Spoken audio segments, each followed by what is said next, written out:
Hello dear friends, welcome to our channel exam zone academy. आज हम लोग पढ़ने वाले हैं जीएस क्लास की स्पेशल जीएस जो क्लासें होती हैं आपकी, जो 2020 और जो 2021 में लेटेस्ट पैटर्न पे जो क्वेश्चन पूछे जा रहे हैं उसी की जो क्लासें हैं। ये क्लास नंबर 3 है। इससे पहले 2 क्लासें कंप्लीट हो चुकी हैं। आप चाहे एनटीपीसी रेलवे, चाहे ग्रुप डी, चाहे एसएससी सीजीएल हो, एसएससी सीएचएसएल हो, ये सारे प्रश्न इन सभी एग्जामों में लेटेस्ट पैटर्न पे पूछे जा रहे हैं। ठीक है, तो आज की जो क्लास नंबर 3 है इसको आप लोग कंटिन्यू और इसको आप पूरी देखना। ठीक है, तो आज का जो क्लास है, आज का जो पहला प्रश्न है, पूछा गया है कि अर्थशास्त्र वह विज्ञान है जिसके अंतर्गत मानव व्यवहार का विकल्प के रूप में प्रयोग किए जाने वाले परिणाम और अपर्याप्त आय के अंतर संबंध के रूप में अध्ययन किया जाता है। तो यह कथन किसका है? अल्फ्रेड मार्शल का है, एडम स्मिथ का है, रॉबिन्सन का है कि कार्ल मार्क्स का है? तो अल्फ्रेड मार्शल ने क्या कहा था? अल्फ्रेड मार्शल ने कहा था अर्थशास्त्र जो होती है मनुष्य के व्यवहार का अध्ययन होती है। और अल्फ्रेड मार्शल ने कहा था जो अर्थशास्त्र होती है वो मनुष्य के व्यवहार का अध्ययन है। जबकि एडम स्मिथ ने कहा था जो अर्थशास्त्र धन का विज्ञान है। अर्थशास्त्र जो होती वो धन का विज्ञान है, ये एडम स्मिथ ने कहा था। जबकि रॉबिन्सन ने कहा था अर्थशास्त्र वह विज्ञान है जिसके अंतर्गत मानव व्यवहार का विकल्प के रूप में प्रयोग किए जाने वाले परिणाम और अपर्याप्त आय के अंतर संबंध के रूप में अध्ययन किया जाता है। तो ऑप्शन नंबर इसका क्या हो जाएगा? 3rd राइट आंसर हो जाएगा। ये रॉबिन्सन ने कहा था। किसने कहा था? रॉबिन्सन ने कहा था।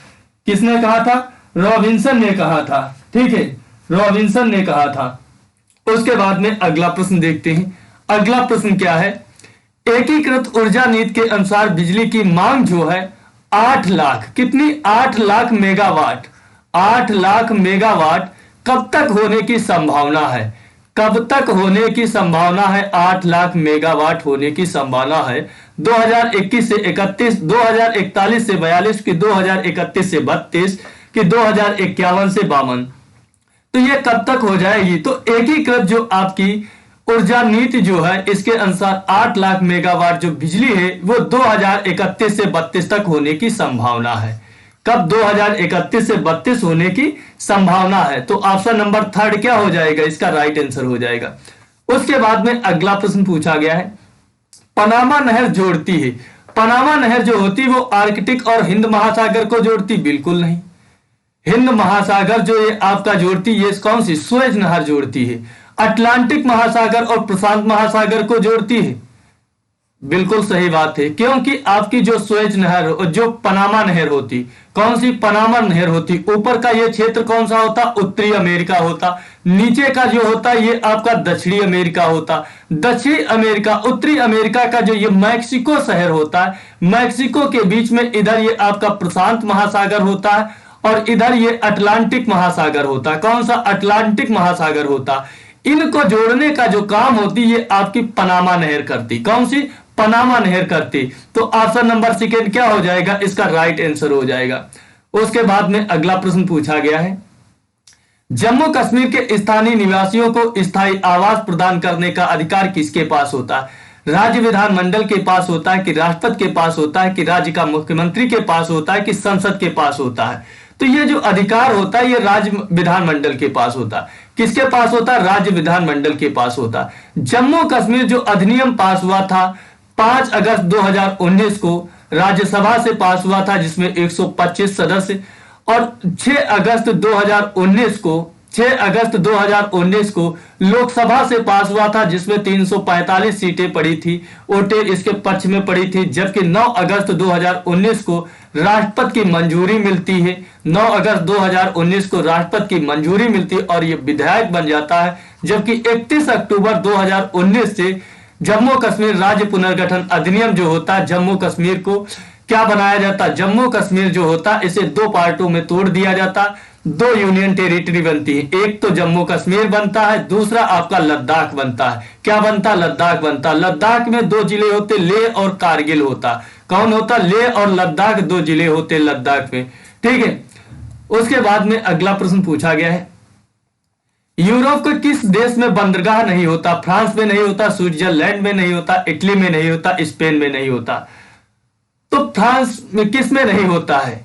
किस में नहीं होता है?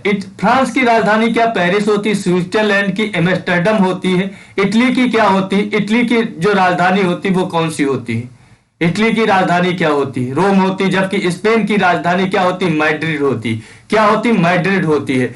तो आपके यूरोप के किस देश में बंदरगाह नहीं होता है? तो वो स्विट्जरलैंड में नहीं होता। किसमें? स्विट्जरलैंड में क्या होता? बंदरगाह नहीं होता। ऑप्शन नंबर सेकंड क्या हो जाएगा? राइट आंसर हो जाएगा। उसके बाद में अगला प्रश्न पूछा गया है, निम्न में से कौन सी झील है वो जो जम्मू कश्मीर में पाई जाती है? जम्मू कश्मीर में झील कौन सी पाई जाती है? सोमोरिरी जो होती वो पाई जाती है, भीमताल पाई जाती है, नैनीताल पाई जाती है, पुलिकट झील पाई जाती है। तो पुलिकट झील जो होती है आंध्र प्रदेश और तमिलनाडु की सीमा पर होती है, ठीक है। जबकि नैनीताल और भीमताल और जो सात ताल और राकस ताल होती ये सभी आपके उत्तराखंड में पाई जाती। कहां पाई जाती? उत्तराखंड में झीलें पाई जाती। जबकि मोसोरी होती, शेषनाग होती, वुलर झील होती, डल झील होती, ये आपकी जम्मू कश्मीर में होती। कहां होती? जम्मू कश्मीर में होती। तो ऑप्शन नंबर 1 क्या हो जाएगा? इसका राइट आंसर हो जाएगा। उसके बाद में अगला प्रश्न देखते हैं। अगला प्रश्न पूछा गया, निम्नलिखित राज्यों में से जेमू ग्लेशियर किस राज्य में पाया जाता है? तो जेमू ग्लेशियर जो होता है वो किस राज्य में पाया जाता? तो आप लोग जानते हैं, जबकि उत्तराखंड में मिलान और गंगोत्री जो होते वो 2 ग्लेशियर पाए जाते हैं। जबकि आपका सिक्किम में जो होता वो जेमू ग्लेशियर पाया जाता है। कहां पाया जाता? जेमू ग्लेशियर जो होता वो सिक्किम में पाया जाता। ऑप्शन नंबर सेकंड क्या हो जाएगा? इसका राइट आंसर हो जाएगा। उसके बाद में अगला प्रश्न देखते हैं। अगला प्रश्न पूछा गया है, श्रीलंका में जातीय संघर्ष में मध्यस्थता के लिए प्रसिद्ध भारत और श्रीलंका समझौता पर हस्ताक्षर हुए थे 1988 में, 1986 में, 1987 में कि 1989 में? तो ये जो समझौता हुआ था ये कब हुआ था? तो ये समझौता हुआ था 1987 में। कब हुआ था? 1987 में हुआ था। क्यों हुआ था? क्योंकि वहां पे आपके जो श्रीलंका में होते हैं वो आपके तमिल बोलने वाले लोग क्या थे? तमिल लोग वहां पे रहते थे। इसके लिए समझौता होता, क्योंकि वहां पे जातीय संघर्ष हो जाता तो भारत और श्रीलंका की गवर्नमेंट के बीच में एक समझौता होता है। वो समझौता जातीय संघर्ष के मध्य में मध्यस्थता के लिए होता और इस चीज को वहां पे शांत किया जाता है। तो ये समझौता 1987 में होता है। ऑप्शन नंबर 3 इसका राइट आंसर हो जाएगा।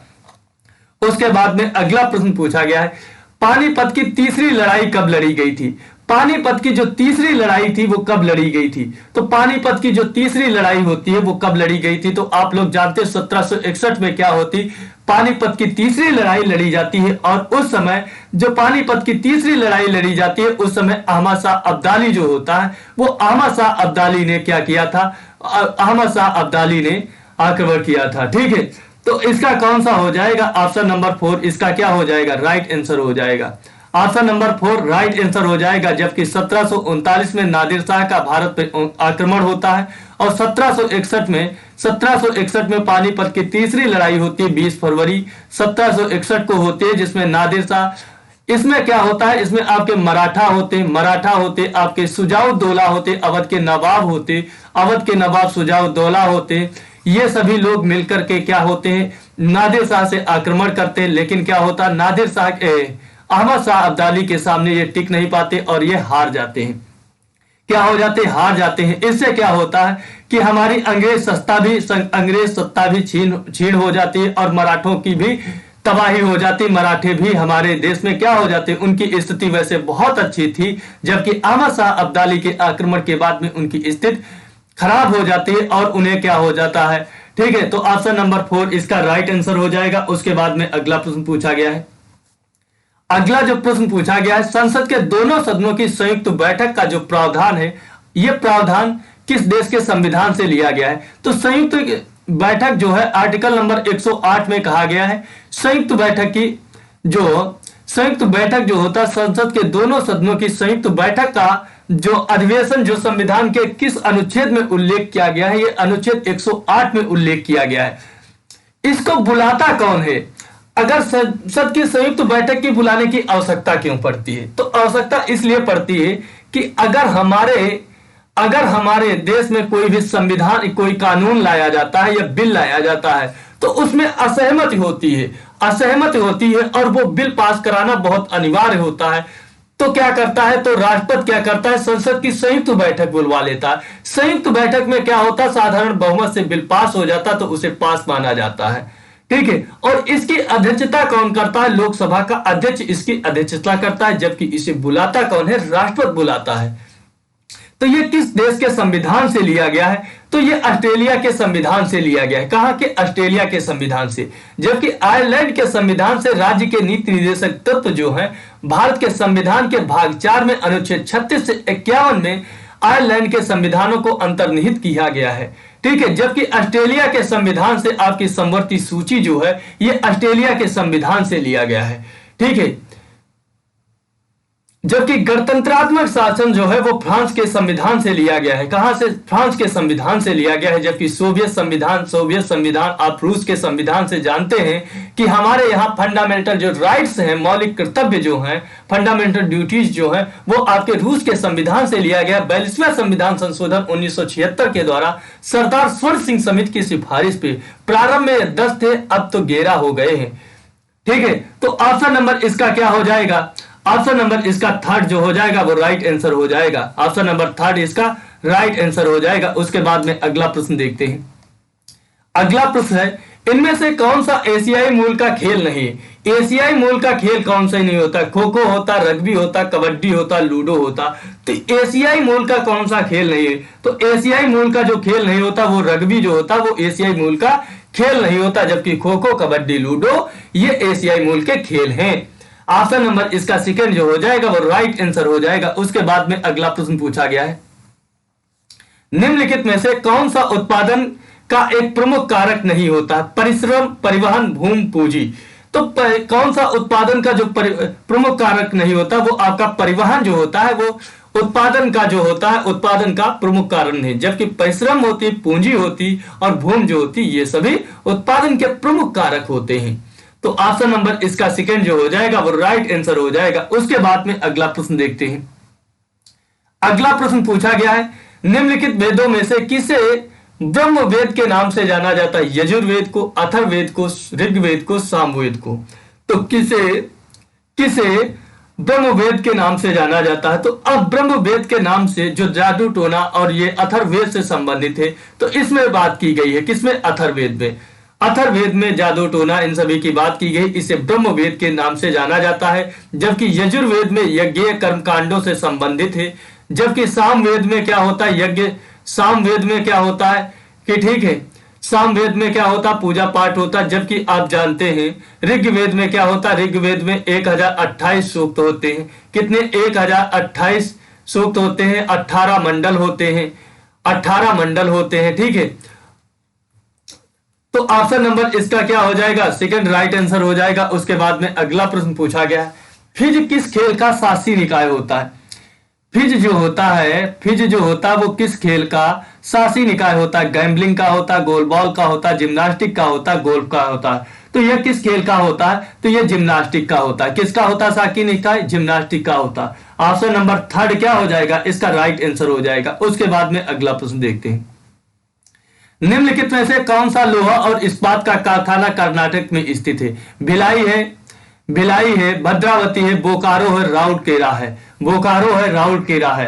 तो आप लोग जानते हैं कि आपका जो निम्नलिखित में से कौन सा होता है वो कर्नाटक में होता है। कर्नाटक में कौन सा कारखाना जो है, कर्नाटक में जो होता है वो आपका भिलाई होता है। कौन सा होता है, भिलाई जो होता है वो कर्नाटक में होता है। कहाँ होता है, कर्नाटक में होता है। कहाँ होता है, कर्नाटक में होता है। जबकि आपका राउरकेला कहाँ होता है, जबकि आपका राउरकेला जो होता है वो आपका उड़ीसा में होता है। कहाँ होता है, उड़ीसा में राउरकेला होता है। उड़ीसा में जो होता है वो राउरकेला होता है, उड़ीसा में राउरकेला होता है। जबकि आपका बोकारो जो होता है वो जमशेदपुर में होता है। कहाँ होता है, झारखंड जमशेदपुर में होता है। ठीक है, तो ऑप्शन नंबर इसका क्या हो जाएगा, ऑप्शन नंबर 1 जो हो जाएगा वो इसका राइट आंसर हो जाएगा। ऑप्शन नंबर 1 राइट आंसर हो जाएगा। उसके बाद में अगला प्रश्न है, अगला प्रश्न पूछा गया है, दिल्ली के प्रसिद्ध शासक फरीद को किस नाम से जाना जाता था। फरीद को किस नाम से, अकबर, शेर शाह, इस्माइली, आदिल शाह। तो शेर शाह सूरी को फरीद के नाम से जाना जाता था। किसे, शेर शाह सूरी के नाम को फरीद के नाम से जाना जाता था। ठीक है, फरीद के नाम से जाना जाता था। तो ऑप्शन नंबर सेकंड क्या हो जाएगा, राइट आंसर हो जाएगा। और ये 1739 और 40 में 1440 से 1540 से 1550 तक दिल्ली की गद्दी पे बैठता है। 1550 तक दिल्ली की गद्दी पे बैठता है शेरशाह सूरी। शेरशाह सूरी का जो मकबरा है बहुत बार पूछा गया है, ये सासाराम बिहार में है। कहाँ है? सासाराम बिहार में है। इसके समय पे कन्नौज और बिलग्राम का युद्ध होता है जिसमें हुमायूं को यह पराजित करता है। किसे? हुमायूं को यह पराजित करता है।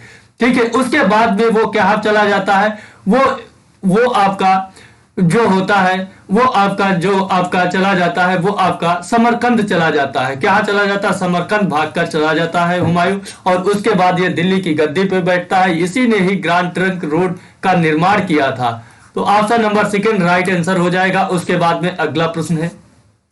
अगला प्रश्न पूछा गया, संविधान में किस संशोधन अधिनियम के द्वारा मूल कर्तव्यों को जोड़ा गया? तो अभी मैंने बताया था 42वें संविधान संशोधन 1976 के द्वारा डॉक्टर सरदार स्वर्ण सिंह समिति की सिफारिश पे हमारे मूल कर्तव्यों को जोड़ा गया था। मूल कर्तव्यों को हमारे देश में संविधान में रूस के संविधान से लिए गए हैं।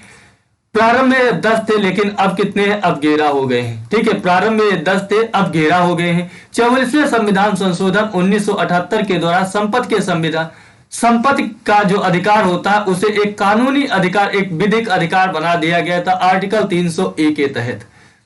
तो ऑप्शन नंबर इसका क्या हो जाएगा? थर्ड इसका राइट आंसर हो जाएगा। थर्ड जो हो जाएगा वो राइट आंसर हो जाएगा। उसके बाद में अगला प्रश्न पूछा गया है, भारतीय न्यायालय प्रणाली किस प्रकार की न्याय प्रणाली का पालन करती है?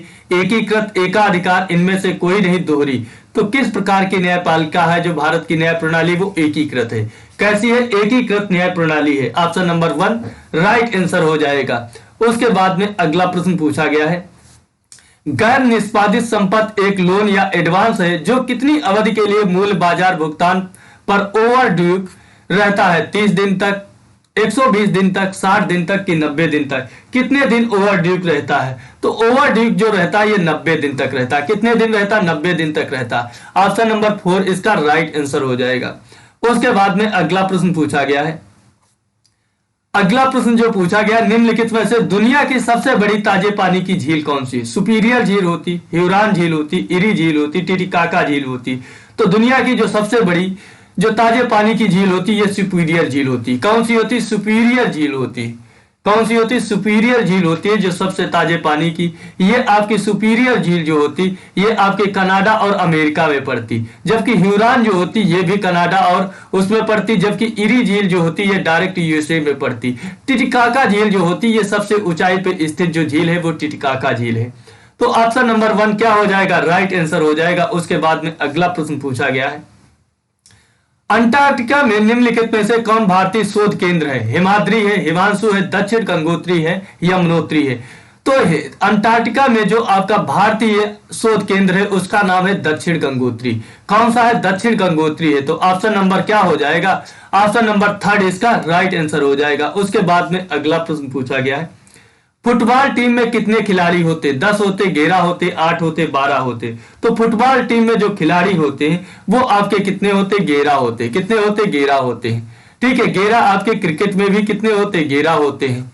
ठीक है, उसके बाद में अगला प्रश्न पूछा गया है, वंशधारा जल विवाद अधिकरण में कौन से राज्य शामिल हैं? गुजरात और महाराष्ट्र है, उड़ीसा और आंध्र प्रदेश है, गोवा, महाराष्ट्र और कर्नाटक है कि केरल और कर्नाटक है? तो वंशधारा जो जल विवाद है कौन से राज्य में शामिल है? तो वंशधारा जो जल विवाद है वो उड़ीसा और आंध्र प्रदेश में। किसमें? उड़ीसा और आंध्र प्रदेश में है। ऑप्शन नंबर 2 क्या हो जाएगा? इसका राइट आंसर हो जाएगा। उसके बाद में अगला प्रश्न पूछा गया है, भारत में संविधान सभा का गठन कब किया गया था? तो आप जानते हैं 9 दिसंबर 1946 को संविधान सभा की पहली बैठक होती है। 6 दिसंबर 1946 को संविधान सभा का गठन होता है। तो ऑप्शन नंबर 3 क्या हो जाएगा? राइट आंसर हो जाएगा। ऑप्शन नंबर 3 क्या हो जाएगा? राइट आंसर हो जाएगा। इसी दिन क्या होता है, जेबी कृपलानी जो होते हैं वो बोलना प्रारंभ करते हैं। कौन से? जेबी कृपलानी जो होते हैं वो बोलना प्रारंभ करते हैं। और इसी दिन क्या होता है, डॉक्टर सच्चिदानंद सिन्हा को अस्थायी अध्यक्ष संविधान सभा का बना दिया जाता है। और 11 दिसंबर 1946 को संविधान सभा की दूसरी बैठक होती है। स्थायी अध्यक्ष डॉक्टर राजेंद्र प्रसाद को चुना जाता है, जबकि BN राव को संवैधानिक सलाहकार बनाया जाता है, संवैधानिक सलाहकार बनाया जाता है। ठीक है, तो ऑप्शन नंबर इसका थर्ड क्या हो जाएगा, राइट आंसर हो जाएगा। उसके बाद में अगला प्रश्न पूछा गया है, निम्नलिखित में से कौन सी मिट्टी रेगुर मिट्टी के रूप में जानी जाती है? लाल मिट्टी, लेटराइट मिट्टी, जलोढ़ मिट्टी, काली मिट्टी। तो किस मिट्टी को रेगुर मिट्टी के नाम से जाना जाता है? तो रेगुर मिट्टी के जो नाम से जाना जाता है वो आपकी काली मिट्टी होती। काली मिट्टी को ही करेल मिट्टी भी कहते हैं और इसे कपासी मिट्टी भी कहते हैं। किसे कहते हैं? कपासी मिट्टी भी कहते हैं, काली मिट्टी भी कहते हैं, रेगुर मिट्टी भी कहते हैं, करेल मिट्टी भी कहते हैं। जबकि लाल मिट्टी में क्या होता है, लौह ऑक्साइड की अधिकता के कारण ये कैसी होती, ये लाल होती है। जबकि जलोढ़ मृदा जो होती है, जलोढ़ मृदा क्या होती है, ये चिपचिपी होती है। जबकि लेटराइट जो मिट्टी होती है आपके केरल और कर्नाटक और तमिलनाडु का जो क्षेत्र होता है वहां पर लेटराइट मिट्टी पाई जाती है। ठीक है, तो ऑप्शन नंबर 4 क्या हो जाएगा, राइट आंसर हो जाएगा। उसके बाद में अगला प्रश्न है, अगला प्रश्न पूछा गया, वर्ल्ड हैप्पीनेस रिपोर्ट को कौन तैयार करता है? संयुक्त राष्ट्र सतत विकास समाधान नेटवर्क, संयुक्त राष्ट्र विकास कार्यक्रम द्वारा, कि विश्व व्यापार संगठन द्वारा, कि अंतरराष्ट्रीय मुद्रा कोष द्वारा। तो आपका वर्ल्ड हैप्पीनेस रिपोर्ट को कौन तैयार करता है? वर्ल्ड हैप्पीनेस जो रिपोर्ट है उसको संयुक्त राष्ट्र सतत विकास समाधान जो कार्य नेटवर्क होता है वो क्या होता है, वो जारी करता है। तो ऑप्शन नंबर 1 क्या हो जाएगा, इसका राइट आंसर हो जाएगा। उसके बाद में अगला प्रश्न है, जीव विज्ञान की वह कौन सी शाखा है जिसके तहत ऊतकों का अध्ययन किया जाता है? ऊतकों का अध्ययन किया जाता है तो हिस्टोलॉजी, ऊतक विज्ञान क्या होती है, ऊतक विज्ञान होती है। ऊतक विज्ञान के अंतर्गत ऊतकों का अध्ययन किया जाता है। टिश्यू क्या होते हैं, ऊतक होते हैं, तो उसे टिश्यूलॉजी कहते हैं। उसके बाद में अगला प्रश्न पूछा गया है, निम्नलिखित में से कौन सा टेट्राफ्लोरोएथेन को मुक्त मौलिक पर सल्फेट उत्प्रेरक के साथ में उच्च दाब पर गर्म करने पर निर्मित होता है? टेट्राफ्लोरोएथेन को मुक्त किया जाता है पर सल्फेट उत्प्रेरक के साथ में उच्च दाब पर गर्म करने पर पॉलिस्टर, नायलॉन 66, टेफ्लॉन, नायलॉन 6। तो किसे? तो टेफ्लॉन को निर्मित किया जाता है। किसे? टेफ्लॉन को निर्मित किया जाता है। तो ऑप्शन नंबर 3 क्या हो जाएगा, राइट आंसर हो जाएगा। और इसी के साथ में ये क्लास समाप्त होती है। आप लोगों को अगर ये क्लास पसंद आती है तो क्या करना है, वीडियो को लाइक करना है, चैनल को सब्सक्राइब करना है। ठीक है, मिलता हूं उसके बाद में नेक्स्ट वीडियो में। जय हिंद दोस्तों।